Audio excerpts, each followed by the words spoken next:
Hello बच्चों, आज हम फ्रैक्शन के स्टैंडर्ड फॉर्म के बारे में जानेंगे, यानी सिंपलेस्ट फॉर्म। चलिए कुछ उदाहरण लेते हैं। जगन एक सब्जी वाला है। एक दिन जगन 225 केजी सब्जियां लेकर निकला बेचने के लिए, और उसने 175 केजी सब्जी बेच दी, यानी अच्छा दिन था उसके लिए, है ना। तो उसने कुल कितना भाग बेचा, उसने अपनी सब्जियों का कुल कितना भाग बेचा, यह पता लगाना है। तो हम कैसे करेंगे? उसने 225 केजी में से, उसको हमने नीचे लिखा डिनोमिनेटर में, 175 केजी बेच दी, यानी 175 आउट ऑफ 225 भेज दी, है ना। लेकिन इस फ्रैक्शन को हम और आसान बना सकते हैं, जिसमें न्यूमरेटर और डिनोमिनेटर थोड़ा कम हो जाए। तो अभी थोड़ा बड़ा बड़ा लग रहा है, 175 आउट ऑफ 225। तो कैसे करेंगे? जैसे कि हमने इक्विवेलेंट फ्रैक्शन समझते हुए सीखा था, इक्विवेलेंट फ्रैक्शन पाने के लिए हम न्यूमरेटर और डिनोमिनेटर दोनों को ही एक नंबर से डिवाइड कर सकते हैं। जैसे कि 2/4 में अगर हम दोनों को, न्यूमरेटर और डिनोमिनेटर दोनों को 2 से डिवाइड करें तो 2/4 बन जाता है 1/2। तो ये भी समान है, 1/2 और 2/4 सेम है। तो इस तरीके से हम फ्रैक्शन को थोड़ा आसान बना सकते हैं, यानी छोटे छोटे नंबर में बना सकते हैं।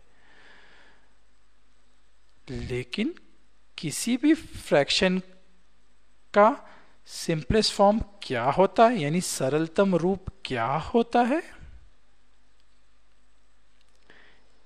चलिए पता लगाते हैं।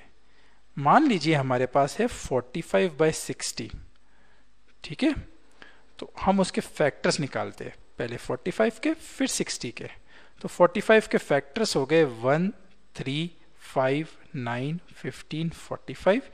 याद है ना फैक्टर्स कैसे निकालते हैं? डिवाइड करके, ठीक है ना। 1 से डिवाइड किया, कोई रिमाइंडर नहीं आया, फिर 2 से डिवाइड किया, हो रिमाइंडर आया तो 2 फैक्टर नहीं हो सकता है, 3 से डिवाइड किया, और ऐसे करके। और 60 के फैक्टर्स हो गए ये सारे। इसका क्या मतलब हुआ? इसका मतलब यह हुआ कि जैसे कि अगर हम 45 और 60 दोनों को 3 से डिवाइड करते, 3 से डिवाइड करते हैं, तो हमें कोई होल नंबर मिलेगा। जैसे 45 डिवाइड बाय 3 किया तो 15 मिला, 60 डिवाइड बाय 3 किया तो 20 मिला। यानी 15 और 20 कैन बी डिवाइडेड, है ना। 3 से कर सकते हैं, 5 से कर सकते हैं, ठीक है ना। अब हम इनको 5 से डिवाइड करके देखते हैं। 45 को 5 से डिवाइड किया तो आया 9, और 60 को 5 से डिवाइड किया तो आया 12, ठीक है ना। हम 15 से भी डिवाइड कर सकते हैं। 45 को 15 से किया तो आया 3, और 60 को भी 15 से किया तो आया 4। तो ये हो गया 3/4, छोटा नंबर हो गया, राइट। 45/60 या 3/4, तो ये थोड़ा सिंपल फॉर्म हो गया इसका। बट याद रखिए, हम फ्रैक्शन में न्यूमरेटर और डिनोमिनेटर दोनों को ही समान नंबर से डिवाइड करना पड़ेगा। इसलिए आपको पहले दोनों के फैक्टर्स निकालने होंगे और सिर्फ कॉमन फैक्टर्स लेने पड़ेंगे। तो 2 नहीं ले सकते थे, क्योंकि 2 यहाँ नहीं था। 3 लिया हमने, 5 लिया, देखिए 9 नहीं लिया, 4 नहीं लिया, क्योंकि वो एक ही जगह पे है।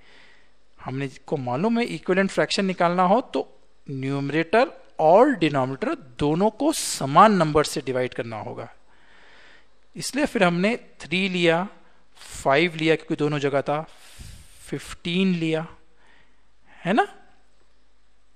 अब 15 के बाद हम और कुछ नहीं कर सकते, देखिए सब अलग अलग जा रहे हैं, ठीक है ना, क्योंकि अब इनका केवल कॉमन फैक्टर बचा है 1, ठीक है ना। तो इससे ज्यादा अपन और इस फ्रैक्शन को कम नहीं कर सकते। 45/60 किया पहले, जब हमने 3 से करा तो 15/20 आया, 5 से किया तो 9/12 आया, और 15 से किया तो 3/4 आया, ठीक है ना। इससे छोटा हम इस फ्रैक्शन को कर नहीं पाएंगे। तो यह इसका सबसे छोटा फॉर्म है, और यह इसलिए है क्योंकि 15, 45 और 60 का हाईएस्ट कॉमन फैक्टर है, यानी HCF, जो हमने पिछले लेसन में सीखा था। तो जब हम कोई भी फ्रैक्शन के न्यूमरेटर और डिनोमिनेटर दोनों का HCF निकालते हैं और दोनों से डिवाइड करते हैं तो वह उस फ्रैक्शन का सिंपलेस्ट फॉर्म हो जाता है। ठीक है ना? इसका मतलब हम इस फ्रैक्शन को और छोटा नहीं कर सकते।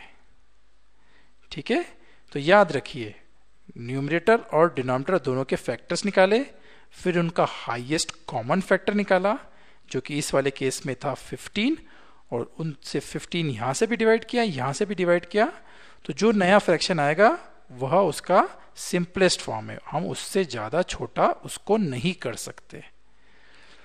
तो जब किसी भी फ्रैक्शन का न्यूमरेटर और डिनोमिनेटर का एकमात्र कॉमन फैक्टर 1 होता है तब वे सिंपलेस्ट फॉर्म में होते हैं। यानी देखिए 3 का कॉमन फैक्टर और 4 का कॉमन फैक्टर 1 हुआ तो वो उसके सिंपलेस्ट फॉर्म में होता है। तो जब कोई फ्रैक्शन अपने सिंपलेस्ट फॉर्म में होता है तब उसके न्यूमरेटर और डिनोमिनेटर को किसी कॉमन फैक्टर से डिवाइड करके आप और छोटा नहीं कर सकते। ठीक है ना? The only common factor of 3 and 4 is 1। लिख के देखिए, आप अपनी कॉपी में 3 के कॉमन फैक्टर्स लिखिए और 4 के कॉमन फैक्टर्स लिखिए, आपको सिर्फ 1 मिलेगा। इसका मतलब वह इससे ज्यादा छोटा नहीं हो सकता, यानी वह सिंपलेस्ट फॉर्म हो गया। जोन से भी फ्रैक्शन को अपन यहां तक लेके आए 3/4 तक। तो चलिए, हमने जिस उदाहरण से चालू किया था जगन की सब्जी बेचने का, उसने 175 kg सब्जी बेची थी 225 kg में से। इसको थोड़ा सिंपल करने की कोशिश करते हैं। तो पहले 175 और 225 का फैक्टर निकालते हैं, फिर HCF। तो जब हम इसके फैक्टर्स निकालेंगे तो हमें मिलेंगे 1, 5, 7, 25, 35, 175, और इसके मिलेंगे ये। और देखिए इसमें हाईएस्ट कॉमन कौन सा है। यहां से यहां तक पहुंच गए अपन, 175 के बाद तो नहीं हो सकते, है ना? यह 225 तक पहुंच गए। तो देखिए यहां से चालू करते हैं। 1 कॉमन फैक्टर है, इससे बड़ा कोई है 5 है, इससे बड़ा कॉमन फैक्टर, इससे बड़ा कोई और है 25।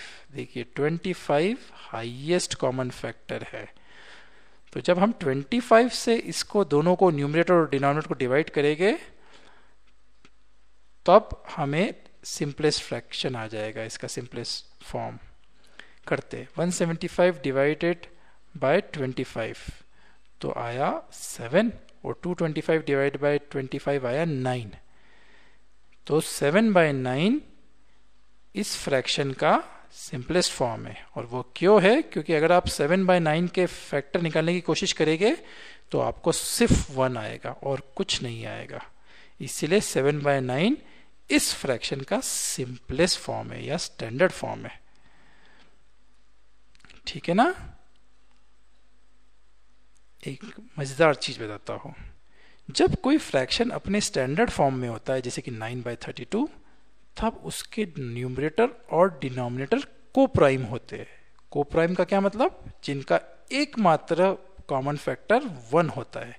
जैसे कि 9/32, 9 के बहुत सारे फैक्टर्स हैं, 1, 3, 9, 32 के तो और भी ज्यादा है, बट इनके एकमात्र कॉमन फैक्टर है 1। तो इसलिए 9/32 कोप्राइम है क्योंकि इनका कॉमन फैक्टर सिर्फ 1 है।